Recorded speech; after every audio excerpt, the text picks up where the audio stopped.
She was mocked for bringing bread and water to lunch, until a millionaire CEO walked into the kindergarten cafeteria and sat beside her. The kindergarten cafeteria buzzed with the everyday chaos of lunchtime, a constant mix of clattering trays, the metallic ring of forks against plates, and the high-pitched chatter of children competing to be heard. The air smelled faintly of tomato soup and baked bread, but in one corner of the room, away from the main clusters of tables, a little girl sat quietly by herself. 5-year-old Emma Harper had chosen the far end of a small table, her shoulders drawn in slightly, as though she were trying to take up less space. In front of her was a plastic container with a single piece of plain bread and a small bottle of water, the kind sold in bulk at the corner store. She peeled at the crust with her fingers, not because she didn't like it, but because the act gave her something to do that didn't require looking up. Across the room, at a table packed with children, a few eyes kept darting in her direction. They were whispering at first, their faces twisted into sly grins, but soon the snickering grew louder. One boy called out something about poor lunches for poor kids, and another giggled loudly enough for the words to carry. Emma's cheeks flushed, but she didn't lift her head. Instead, she took a sip of her water and stared at the table as if she could disappear into it. She had learned that reacting only made things worse. Her mother, Susan, worked 2 jobs to cover the rent on their tiny apartment and pay the kindergarten fees. Mornings were always rushed, and most days there was no time, or money, for anything beyond the basics. On the days when they had fresh fruit or cheese, Emma felt like she was carrying treasure in her lunchbox, but today had been a bread and water day, and she knew exactly how it looked to everyone else. She thought about the other children's trays piled with pasta, fruit cups, and cartons of milk, and wished for just a little more color in her own meal. The cafeteria supervisor passed by once, giving her a kind smile, but didn't stop. Emma was used to this. She would finish her bread quietly, drink her water, and wait for the noise to fade as lunchtime ended. The teasing hurt, but she had learned to swallow it along with the dry bites of her meal.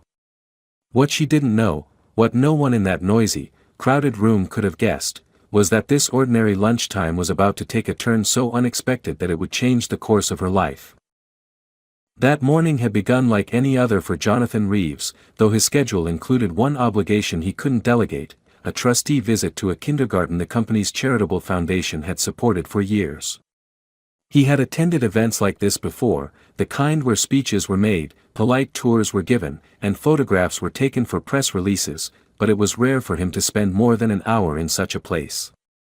Even as his sleek black sedan turned onto the quiet street, he was already planning which calls he could take on the way back to the office. Jonathan was the kind of man people noticed instantly, tall, broad-shouldered, with the calm authority of someone used to running meetings that decided the fate of millions. His dark hair was neatly combed, his light blue suit pressed to perfection, a crisp white shirt beneath it, and a silver watch that caught the light every time he moved. The kindergarten itself was cheerful but modest. The director greeted him warmly at the entrance, clearly proud to show him the improvements made with the foundation's support, freshly painted classrooms, new play equipment in the yard, and a small library corner with colorful beanbags. Jonathan listened politely, nodding at the right moments, but his mind drifted as he followed her from one room to the next. He had done his share of philanthropic visits, and they all tended to follow the same predictable pattern, until they reached the cafeteria. He had expected the usual scene, children laughing, chatting, trading snacks, but what caught his eye was the stillness of a single figure in the far corner. A small girl, no more than 5 or 6, sat alone at the edge of a tiny table, her blonde hair parted neatly into 2 braids that framed a face far too serious for her age. She wore a simple yellow dress, slightly faded from washing, and a denim jacket that looked a size too big. In front of her was a plastic container holding nothing but a piece of bread and a small bottle of water. Jonathan slowed his pace without meaning to, his attention drawn entirely to her, and he noticed the way her small fingers were breaking off pieces of the bread slowly, as if trying to make it last longer. Around her, the rest of the cafeteria was alive with noise, but a few children at a nearby table seemed to have singled her out. They whispered to one another, casting glances in her direction, then laughing in short bursts that made her shoulders tighten. Jonathan didn't need to hear the words to understand the tone. The director was still talking beside him, pointing out the bright murals painted on the walls, but her voice faded into the background. Something in the scene before him stirred a memory he hadn't thought about in years, the image of himself as a boy, sitting at a cafeteria table with a lunch that didn't match anyone else's, feeling the same kind of invisible weight pressing down. He realized he had stopped walking, and the director turned to him with a polite question he didn't hear. His focus was locked on the girl in the corner, and in that instant, the rest of the tour seemed irrelevant. Without excusing himself, he moved toward her, each step feeling oddly deliberate, as though he were crossing more than just the cafeteria floor. He had no plan, no carefully crafted line prepared for this kind of moment. All he knew was that something in him refused to walk past and pretend he hadn't seen her. Whatever business had brought him here today, it no longer mattered nearly as much as the quiet, solitary figure with the bread and water. Jonathan reached the end of the cafeteria and paused for a moment, feeling the curious glances of teachers and children on him, though he barely registered them. His eyes remained fixed on the little girl in the yellow dress. She hadn't noticed him yet, her attention was on the small crumbs she was picking from her bread, her movements slow and deliberate, as if eating too quickly might make the moment end before she was ready. He could see the faint tension in her shoulders, the way she hunched slightly over the table as though bracing herself against the noise and stares that surrounded her. The room was full of laughter and conversation, but the air around her seemed still, almost separate from everything else. Without saying a word to the director, Jonathan crossed the last few steps to the serving line. The cafeteria worker blinked in surprise when he, dressed in a tailored suit, picked up a plastic tray like every other child in the room. He scanned the options quickly, choosing a balanced lunch, pasta, fruit, a carton of milk, not because he was hungry, but because it would let him sit at the same table without drawing attention to her meager meal. Tray in hand, he turned toward the far corner, aware that the room had grown quieter. It wasn't silence exactly, but the pitch of the chatter had changed, as though the children were trying to make sense of why a man like him was walking toward the girl they so often ignored or teased. When he reached the table, he set his tray down gently beside hers. She looked up in surprise, her large blue eyes widening slightly as if she couldn't quite believe he was standing there. Up close, he noticed the faint paleness in her cheeks, the kind that comes from skipped meals, and the careful neatness of her braids, which told him someone had taken the time to make sure she looked cared for, even if other parts of her life were harder. He crouched down so his gaze met hers directly, and his voice softened in a way it rarely did in boardrooms. "Hi. Mind if I sit here?" For a moment she just blinked at him, glancing quickly toward the table of children who had been whispering earlier, as if expecting them to laugh. When they didn't, at least not immediately, she gave a small, uncertain nod. Jonathan slid onto the bench, placing his tray so it didn't crowd her space. He picked up his fork and began eating casually, as though this were the most natural arrangement in the world. The children who had been mocking her were now watching openly, their earlier smirks replaced with confusion. A few exchanged looks, as if trying to understand why the man in the immaculate suit would choose this table over any other. The teachers seemed equally puzzled, though no one interrupted. He didn't start with questions. Instead, he began to talk about something unrelated, a story from his own childhood about the day he had accidentally brought the wrong lunch to school. He described how he had been in a rush that morning and grabbed a can from the pantry without looking closely, only to discover at lunchtime that it was dog food. He told it with a light tone, exaggerating his younger self's horror at the discovery, and was rewarded with a small giggle from her. It was quick, almost shy, but it was there, and Jonathan felt a surprising sense of relief at the sound. He offered her a grape from his fruit cup, sliding it across the table. She hesitated, looking at him as if unsure whether it was really meant for her, and when he nodded, she took it between her small fingers and popped it into her mouth. That simple act seemed to shift something in the air. The tension in her shoulders eased slightly, and she began to glance at him more directly, though still with a kind of cautious curiosity.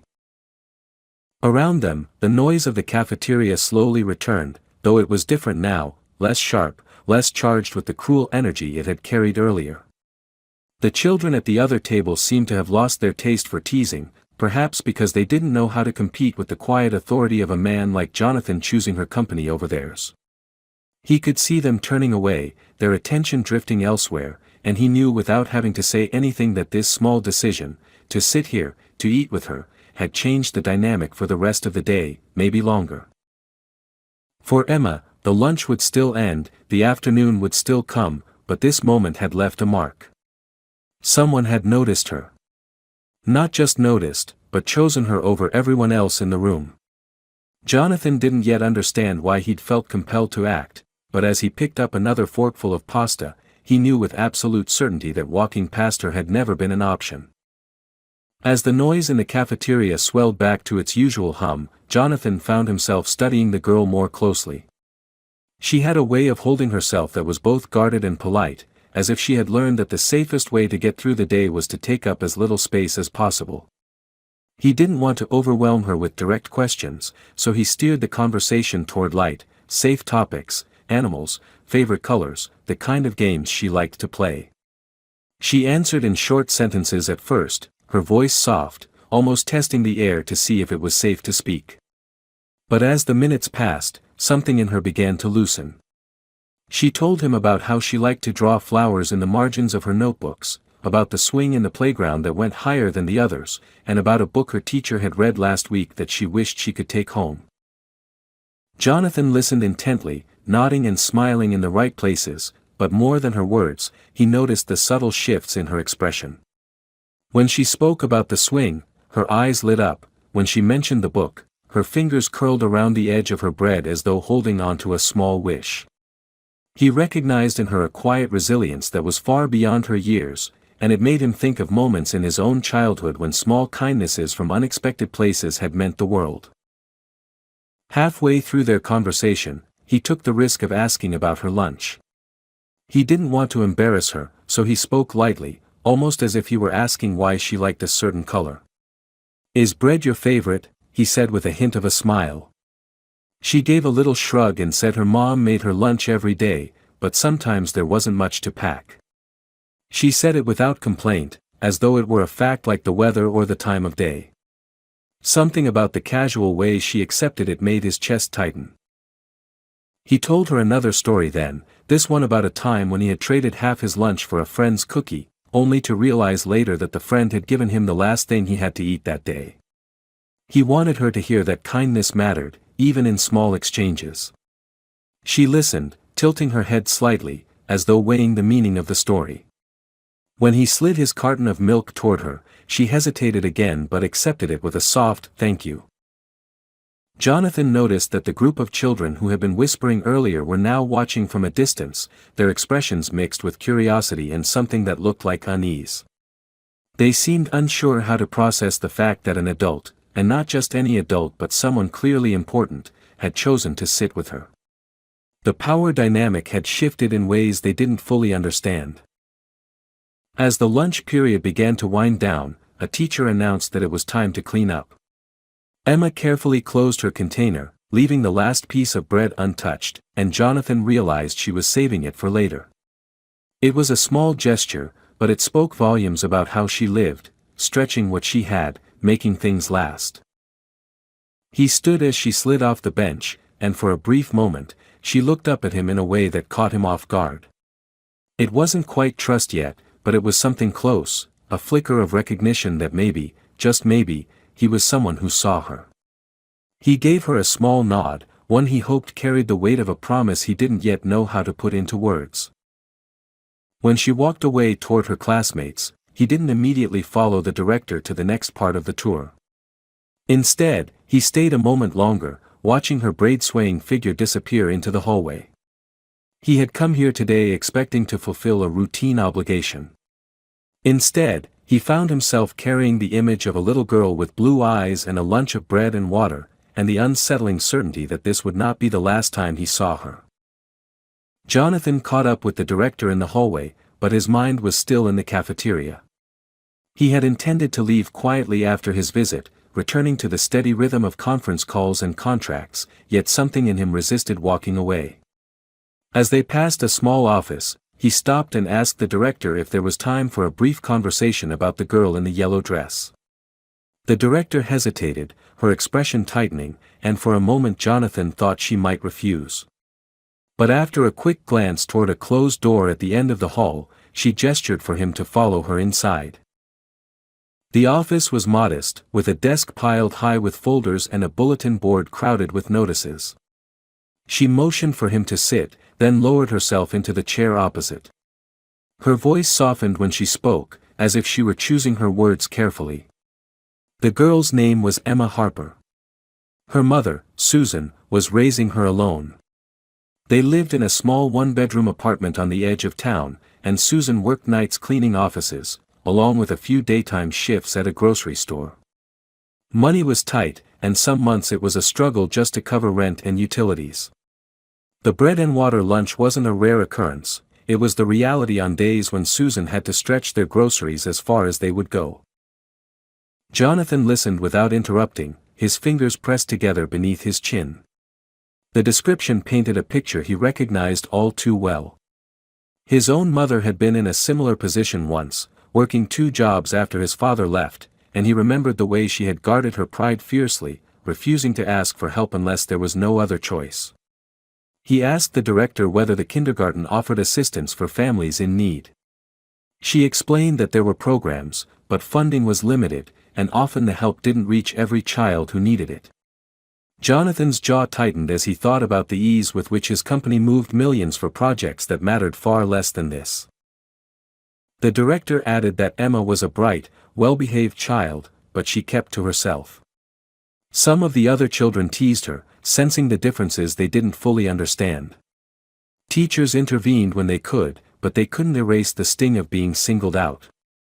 Jonathan could imagine it vividly, the quiet ache of feeling separate from everyone else, the way it lingered long after the day ended. When the meeting concluded, Jonathan stood but didn't immediately leave. He asked the director one more question: was there a way to help without making it obvious that the help came from him? He didn't want Emma or her mother to feel indebted or singled out. The director's eyebrows lifted slightly, as though she hadn't expected the question, and she nodded, saying she could think of a few discrete options. Jonathan walked out into the crisp afternoon air with the conversation still echoing in his mind. The visit had been scheduled as little more than a formality, but it no longer felt that way. He could have told himself it wasn't his problem, that he was just a passing figure in the girl's life, yet the image of her sitting alone with her plain lunch refused to fade. There was a heaviness in him now, a pull toward action he couldn't quite explain. He had been trained to identify needs in business and fill them efficiently, perhaps the same skill could apply here. That night, in the quiet of his apartment, he found himself opening his laptop and researching programs for school meal support. He thought about direct donations, about scholarships, about ways to make sure no child in that kindergarten would ever have to eat bread and water for lunch again. But it wasn't just about the meals, it was about the dignity that came from knowing you were seen, that someone cared enough to change your circumstances without demanding anything in return. He realized, with a certainty that startled him, that he was already past the point of simply walking away. Emma Harper, a 5-year-old stranger he had met only hours before, had somehow become the center of a decision that might alter both their lives. Jonathan's decision to help Emma and her mother began quietly, almost invisibly, as though he were slipping threads into the fabric of their lives without drawing attention to the weave. The morning after his visit to the kindergarten, he called his personal assistant and instructed her to prepare a transfer to the school support fund. It wasn't a token amount meant for a photo opportunity, it was enough to guarantee that every child enrolled would have access to free breakfasts and lunches for the next 3 years. He emphasized that the donation should be anonymous and that no public acknowledgement was to be made. For him, the point wasn't recognition, it was to ensure that no child, and especially no small girl with braids and blue eyes, would have to face a lunch of bread and water again. But that was only the beginning. Jonathan knew that food security at school was one thing, stability at home was another. Through discreet channels, he learned more about Susan Harper's situation. Her night job cleaning offices paid poorly, and her grocery store shifts were unpredictable. There were months when she worked 70 hours and still barely covered her bills. Jonathan could have written a check to cover her expenses, but he understood the danger of one-time relief. It didn't solve the root of the problem. Instead, he began working with the HR department at his company to create a new position, one that would fit her skills, offer consistent hours, and come with benefits. When the job posting appeared, it was sent directly to her through a recruiter who described it as a community partnership initiative. She had no idea that the man who had shared lunch with her daughter was the same man opening this door for her. While those plans moved forward, Jonathan found himself thinking about Emma more often than he expected. He arranged his schedule so that he could occasionally drop by the kindergarten under the guise of checking on the foundation's projects. On those visits, he would spot her in the playground or in the reading corner, usually with a book in her lap, her expression absorbed. He never lingered long enough to make it obvious, but each time he saw her, he felt that same pull he had experienced in the cafeteria, an instinctive need to make sure she was safe, that her small world was growing rather than shrinking. One afternoon, about 2 weeks after their first meeting, Jonathan returned to the school with a delivery. It wasn't a lavish gift, just a collection of art supplies, colored pencils, sketch pads, watercolor sets, labeled for the entire class. He remembered her telling him she liked to draw flowers, and while the gift was for everyone, he knew she would find herself among the colors and paper. From the window of his car as he left, he caught a glimpse of her holding a fresh sketch pad, her fingers tracing the cover like it was something rare and delicate. Even as he moved forward with these acts, Jonathan wrestled with an unfamiliar caution. In business, his moves were bold and direct, designed to be noticed, but here he wanted the opposite. He knew how pride could harden into resistance, especially for someone like Susan, who was carrying the weight of raising a child alone. He also knew that children sensed the difference between charity offered out of pity and help offered out of respect. Every decision he made had to come from the latter. By the end of the month, Susan had been interviewed for the position he had created and offered the job. She accepted with relief, seeing it as a long overdue piece of good fortune. With steady hours and a fair salary, she was able to leave her night cleaning job, and for the first time in years, she was home to read to Emma before bed. Jonathan learned of this from the school director, who mentioned how much happier Emma seemed in recent weeks. He didn't take credit. Instead, he filed the information away like a quiet victory, the kind that didn't require applause. Still, Jonathan was aware that money and resources could only do so much.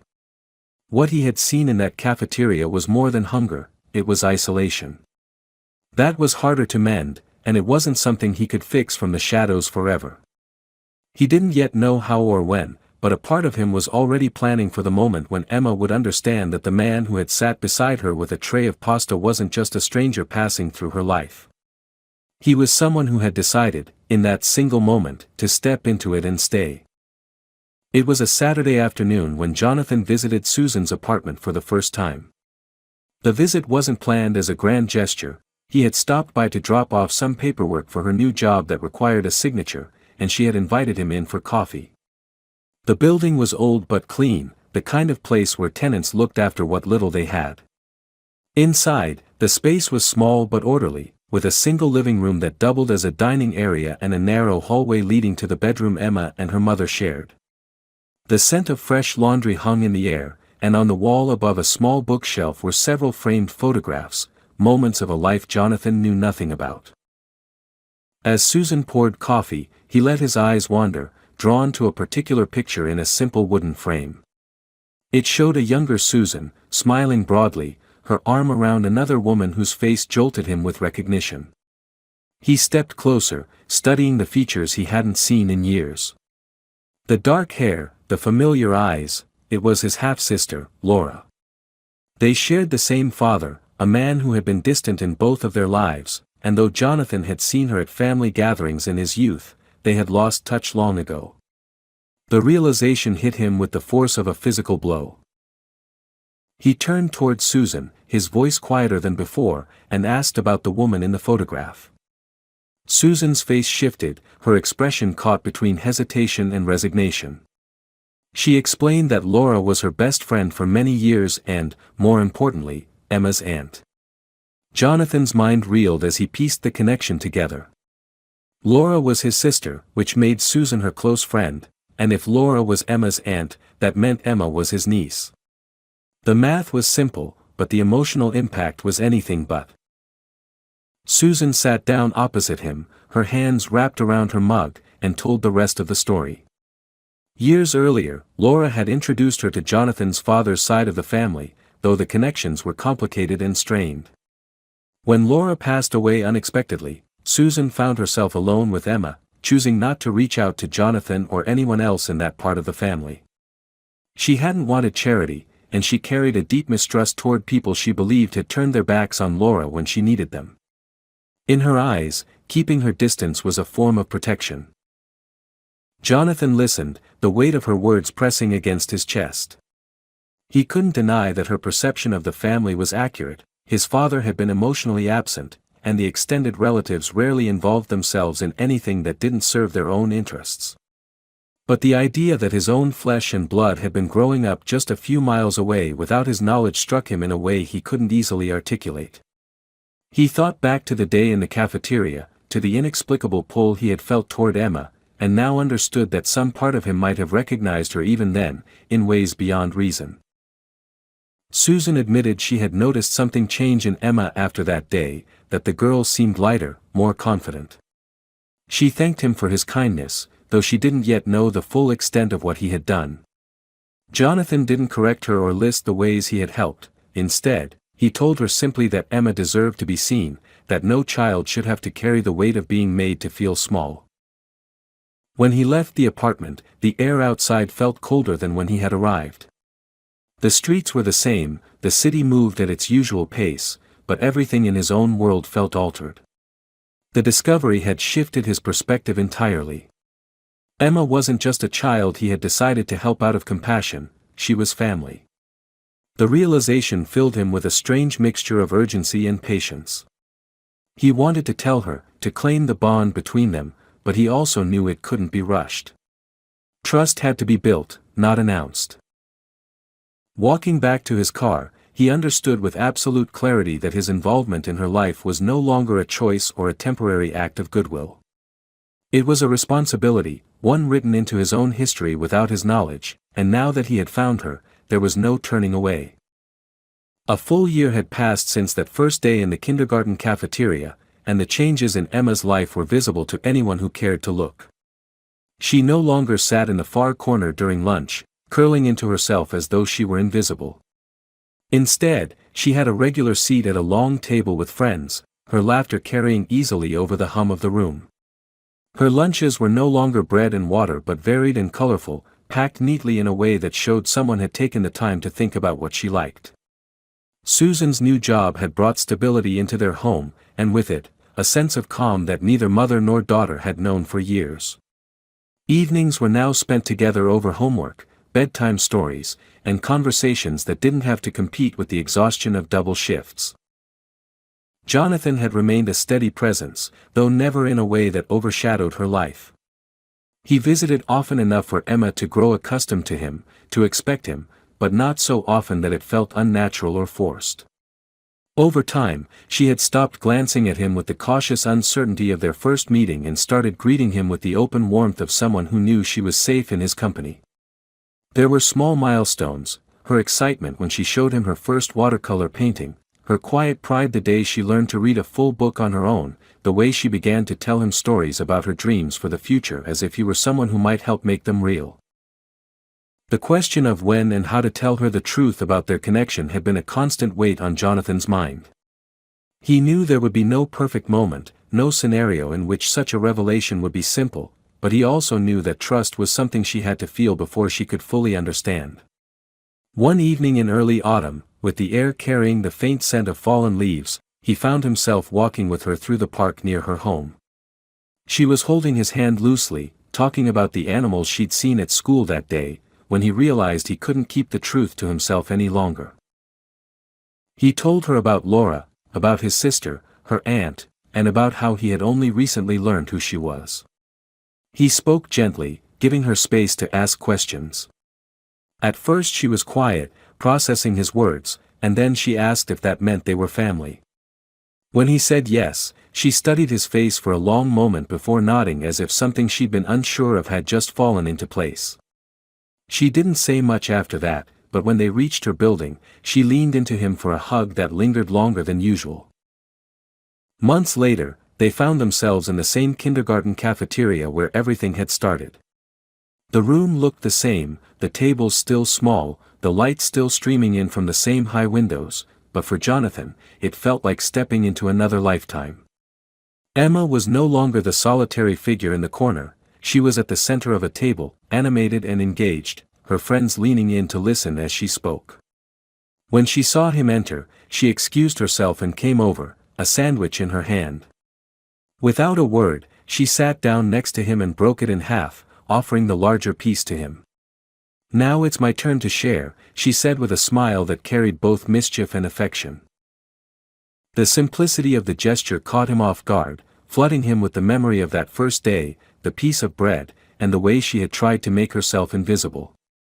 Now she was here, meeting his gaze without hesitation, completely unafraid to take up space in the world. He realized then that his role in her life had never been about rescue, it had been about creating the space for her to grow into herself, to feel worthy of being seen. As they left the cafeteria together, her small hand slipped naturally into his. The path outside was lined with the first signs of spring, buds pushing through the branches, and the light felt softer somehow. Jonathan understood that his life had shifted irrevocably the moment he sat down beside her a year ago. It had started with an instinct to offer company, but it had become a bond that would outlast anything either of them could have imagined. In the quiet between them, there was no need for promises. The act of walking forward together was enough. For me, the ending of this story is powerful because it shows that true change often starts with the smallest of gestures, a seat at the table, a shared meal, a hand held without letting go. Jonathan's journey isn't framed as a heroic rescue but as a slow, deliberate choice to stay, to build trust, and to create a life where Emma could thrive without feeling like a charity case. The reveal of their family connection adds emotional weight, but what truly matters is that his commitment to her began before he knew the truth. By the time they walk out of that cafeteria together in the final scene, it's clear that their bond has grown beyond circumstance, it's become chosen family, forged from kindness, patience, and the courage to see someone fully and refuse to look away.